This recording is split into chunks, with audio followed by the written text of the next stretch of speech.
Hello and welcome to TraegerMethod Oil Painting Episode 7.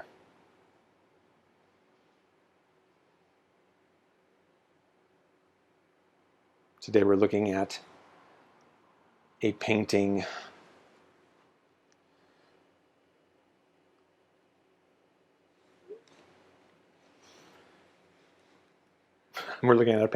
I just got a text. There's plumbers in the bathroom. I live in an apartment and the landlord has these plumbers fixing this leak, tearing out a couple walls. It's a rather big production, so don't have access to water in my bathroom today. Just making arrangements with a friend to go use the bathroom later. Drink some water.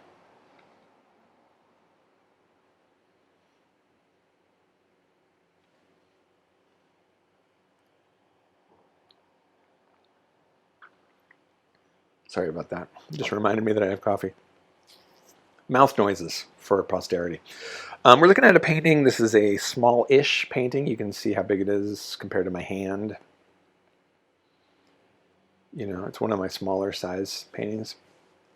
It's on canvas. It's been in play for years. I don't know how long. It's getting closer to the end than it's ever been. Yesterday when I was working on this, I did feel a little bit despondent or bored of it or hopeless about it ever being something I really like. But then I thought to myself, you know, the old Traeger method axiom,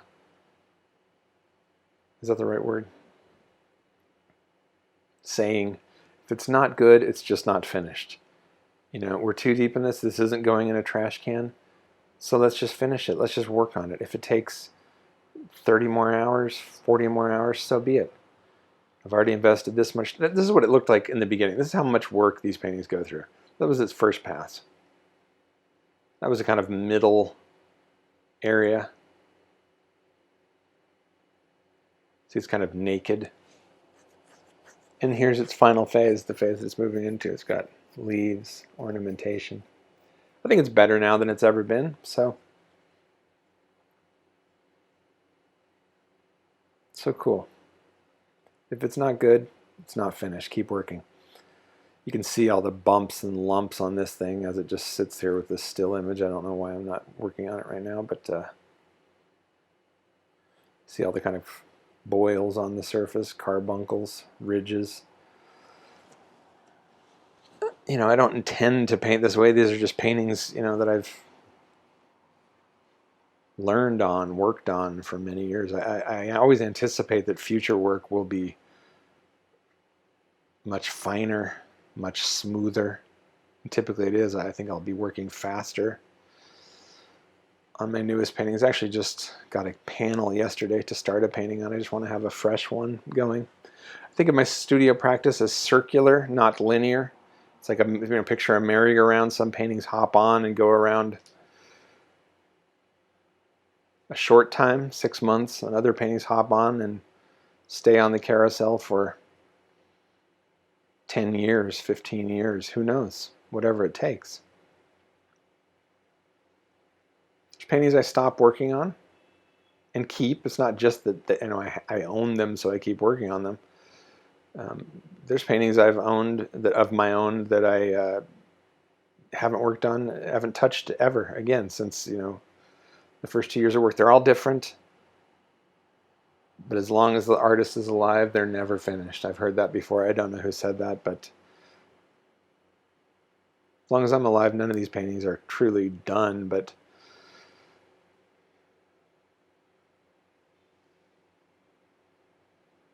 once they're out of my studio, out of my possession, then they're done. This is the medium I use, oil painting medium for oils and alkyds. Daniel Smith painting medium for oils and alkyds, it's called. I don't think I've ever said that correctly in the first go. Daniel Smith, oil painting medium. No, Daniel Smith painting medium for oils and alkyds. Dries the way I paint thinly. I paint in thin layers. It can get thick, like I've said, but it's typically a thin layer. The way I paint, it's typically dry overnight, 10 hours or so.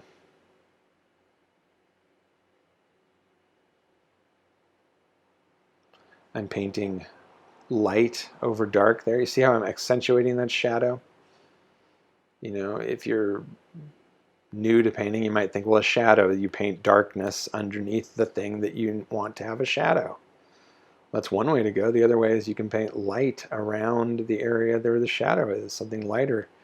Create contrast by putting light colors over, light values over darker values.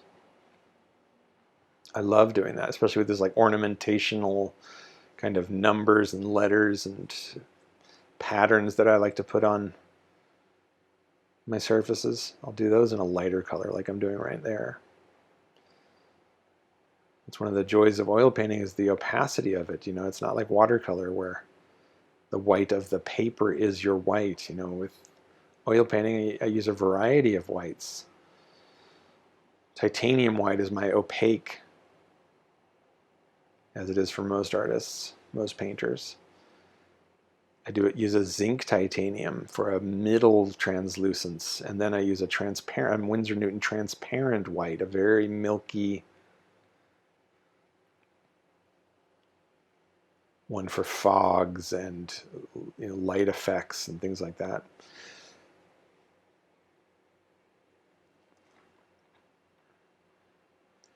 Just as with black and white, they are both, there's a million different blacks and a million different whites in painting. You know, there's a, you know, if you create a black with purple and blue and indigo, burnt umber, it's going to be really different than a black made of alizarin crimson and green and ivory black. You know, that's going to be a different black. They're all different. They all have their own qualities, every color.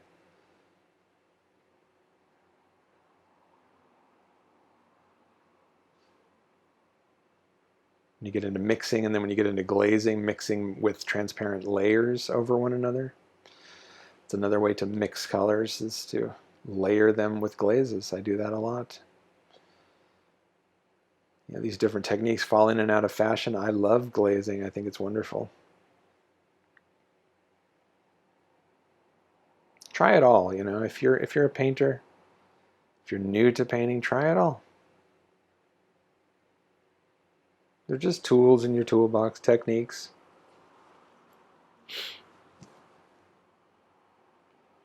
The whole history of oil painting is yours to play with, yours to learn from.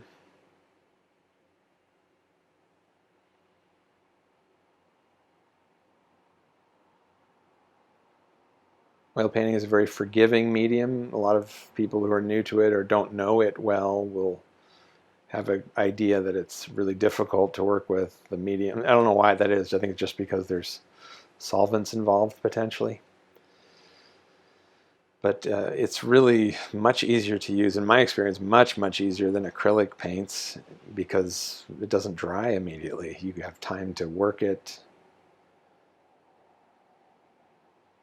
With the fast drying medium, it has all the pleasures of,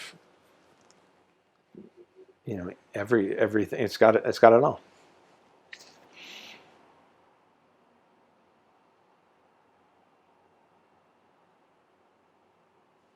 So if you're considering trying oil painting, highly recommended from TraegerMethod Oil Painting.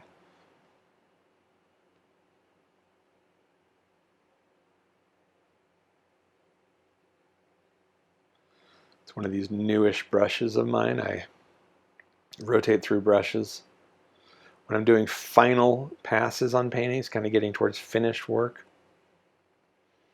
I like to have newish brushes on hand. I keep a set of small-ish tipped brushes, rounds, flats, brights, filberts. I keep those in a little group, very clean. I like to even keep the handles very clean on these brushes. These are the kind of fine finishing brushes that I'll break out when I'm doing like a lot of line work and detail stuff and fine edges. You know, paintbrushes never necessarily wear out. They just change. You know, they become kind of dried out and splayed, and that's good for certain things. You know, crispy paint brushes are good for certain things. Softer ones are good for certain things. They're just tools. But I love getting out fine quality new brushes when I'm doing detail work.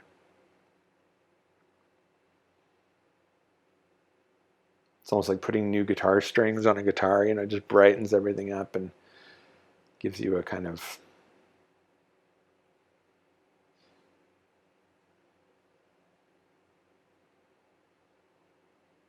I don't know, I like it. There's the painting. Now, the middle, the end, or the beginning. Just flying through to say hi. I'm putting in a kind of trying to put in like a purple glass panel there. Looks too busy. I'm not sure, you know, it's going to change. Just kind of push towards things that make more sense or that you like in these kinds of paintings. That's all I'm doing. It's a strange thing because, you know, painting can be a mystical, ecstatic experience while you're having it. But it can also just be, you know, you're just listening to podcasts and your brain is turned off and you just get into this decision-making rhythm that's almost like the goal is to not even be present. You're just gone. And the hand is just working in conjunction with, it's almost like driving a car across country. You know, you can zone out and not even know that you're making all these decisions and passing people and changing. You know, you're just, and that's a good feeling in painting. I love to look at a painting and kind of marvel at the fact that it exists, you know, even though I'm the one who painted it, quote unquote. You know, it's a great feeling. It's flow state we're talking about.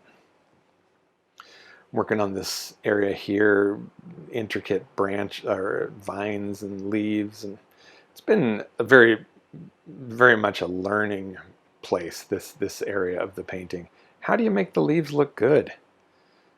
You know, I painted all these big generic kind of leaves. They just look flat and it's not enough. You know, with a leaf, you look at it and you go, oh my God, there's the light shining from underneath. There's the light on top. There's the you know, the local colors of the leaf itself, quote unquote. You know, the ones, you know, the little line going down the middle of the leaf, it cells, you know, there's the, you know, imperfections on the leaf, little dots or blemishes, dry spots, whatever. There's, you know, light effects, like I said, endless things, you know, so you can, so, you know, painting the way I do, I like to kind of figure out a formula. How do you make a convincing leaf? You know, I'm not sitting there looking at leaves and painting. These aren't realistic paintings in that way. These are representational paintings, but, you know, again, I've talked about it before. I paint in a kind of, you know, I'm very influenced by, you know, Renaissance painting, Northern Renaissance, stuff like that, where you're painting representational but not realistic necessarily. So you can kind of get formulas almost. What is a leaf, you know, what kind of things do you do to a leaf to make it look good? Here I'm doing a lot of highlight stuff. And I'm adding in smaller leaves now, you might see. I'm adding in colors on top of the leaves. You see how those deep green leaves, they need highlights. That's kind of what I'm doing there. I'm just experimenting. Does this look good? You know, when I paint something like a bunch of leaves or grass or something, I will mix up, you know, some lighter grains, some darker grains, some cooler ones, some hotter ones or whatever. And then just go dip. There's like a cadmium green light in there, maybe. Sap green is one of my favorites. Viridian was my old standby, but I don't know, sap green I would say is my primary green now. Mixed with yellows, mixed with blues, everything contaminated, everything dirty, never pure colors, hardly ever. I'll do pure colors occasionally, pure meaning like straight out of the tube. If, you know, doing a glaze of yellow, I might just use some Hansa yellow light, little medium, and do a glaze. Yeah, There's no other color, but a carmine crimson or something. Would I have carmine? You know, a alizarin crimson. Sap green makes a nice ultramarine, of course. Phthalo blue. They all make nice glazes.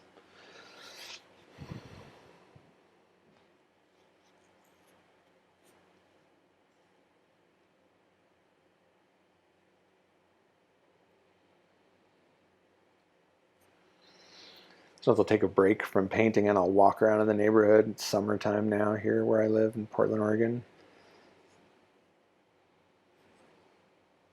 And after painting leaves for an hour kind of from imagination, I don't often look at source material. Hardly ever, even though I keep an iPad at my easel, but I usually just am watching TV shows. I mean, you know, documentaries and stuff on YouTube while I paint. But you know, I'll do a paint. I'll paint like this, you know, for a session, and I'll walk outside and look around at the roots and tree branches and leaves on plants, and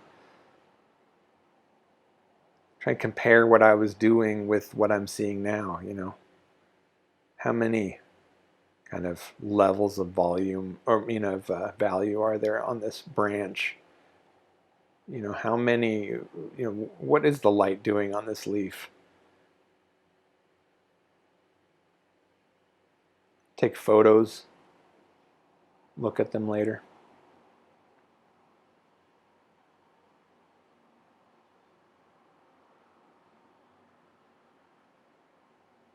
I do like having libraries of source material around to look at. I've got the laptops, I mean the iPad full of images of different things that I like to look at, plants and such.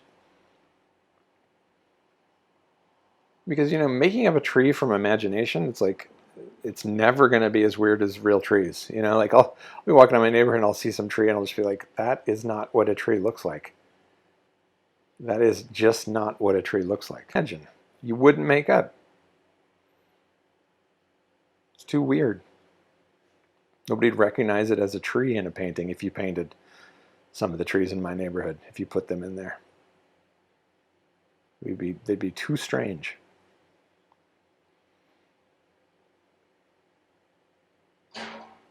I mean, I often think of these paintings that I do, you know, they're strange, fantastical, surreal, psychedelic, what have you, but really they're just made of the things that I see all around me. You know, leaves, lights, technological things, organic things, landscapes, clouds, skies, structures, roots, people, animals, insects, discarded plastic, gadgets, ornamentation. You know, it's just the stuff that you see out in the world, and then I'll blend it all together in a painting and go, that's a combo that makes sense to me.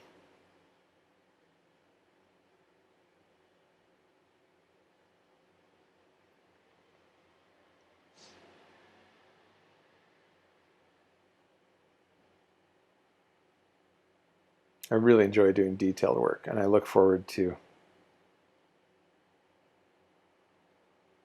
hunkering down and painting grass or leaves and things like that. Like nothing else, you know, just kind of really talk about turn off your mind, you know, just turn it off and just get in there and paint roots, you know. It's great. Very pleasing.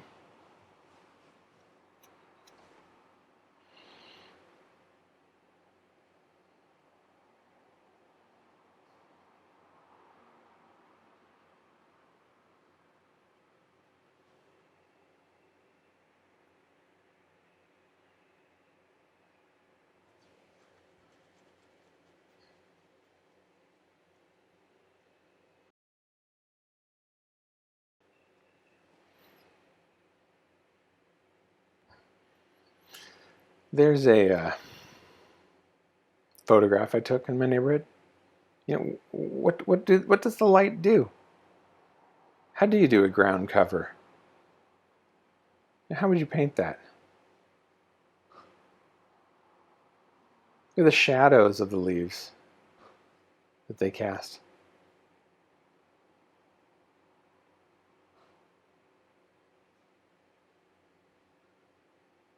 You know, another thing you can always, like I've said before, you know, as a painter, you never have to be bored.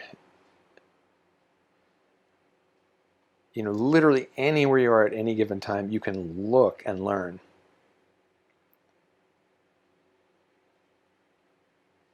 I was sitting at the dentist's office.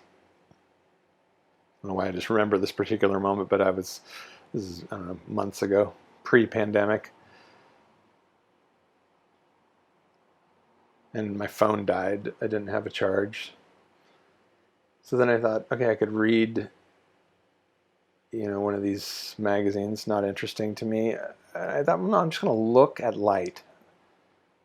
What light's doing in this room. Looked out the window. Has a view of the Willamette River. Runs through Portland. And I was just looking at how light fell on the different objects. And I learned so much. You know, where's the light source? What's it doing? How does it change because of reflected colors? You know, you can just study and study anywhere you are at any given time. No, doesn't have to be interesting, doesn't have to be particularly cool looking. Just how does the light fall in that doorway? Where is it coming from? What is it doing?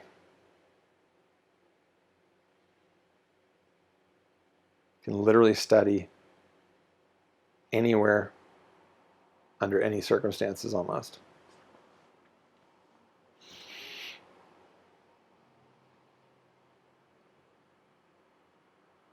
As I was editing together this video, I was listening to a podcast. I listen to a ton of podcasts. Sometimes if a friend of mine will recommend a book to me, you know, I don't tend to read very much because I paint all the time. If I'm not painting, I'm making music. And if I'm not making music, I'm eating food, exercising, or hanging out with a friend.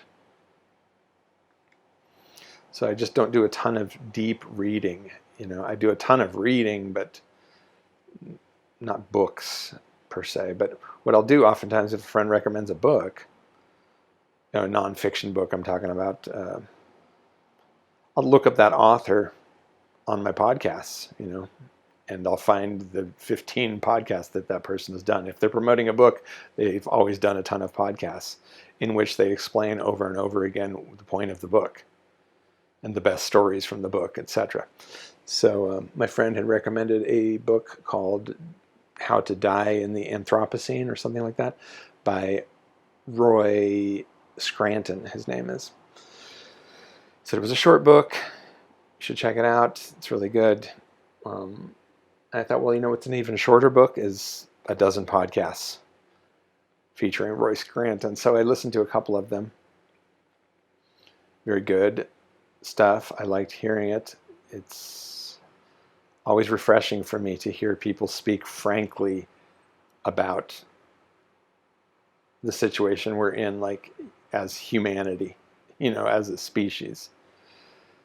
You know, let's not sugarcoat this. Let's not pie in the sky. You know, let's not be a booster. Let's just be real. And of course, you know, if you just observe, look at reality, observe and extrapolate from where we are today, it's like, yeah, we're living in a great die-off. It's happening. It's real. We're going to be in the mix too. And it is important. What Roy talks about is this idea, like we need philosophies, approaches to death and dying that are new. You know, this isn't nihilism. This isn't some kind of negative trip necessarily. You know, if it is, then reality is negative inherently, so it's fine. Who cares? Be negative. That's what reality is. It's a negative experience. But that's not the position I'm taking. You know, the position I'm taking is like everything is just like color is relative, value is relative, to the things around it. Life is relative to death, always has been, always will be. What is the difference between planetary death, species death, personal death? And then it all comes back to, what is reality? What is this thing that we call reality? What is consciousness? I'm going to run through a quick mantra. The Traeger method approach goes something like this. This is observable. You can see that this is true by looking. It doesn't take belief or faith. Look around. The dead cannot die because they're already dead, right? The living, us, ones who call themselves the living, think of themselves as the living. We can't die because our death is always in the future. As long as you're alive, death is an upcoming event. So on either side of the veil of death, we live forever. The dead can't die. The living can't die. What is death? What is life? Consciousness is infinite, and there's nothing outside of it. Nothing can be conceived outside of consciousness. Therefore, we inhabit an eternal, burning, deathless, ever-present state of emergent becoming.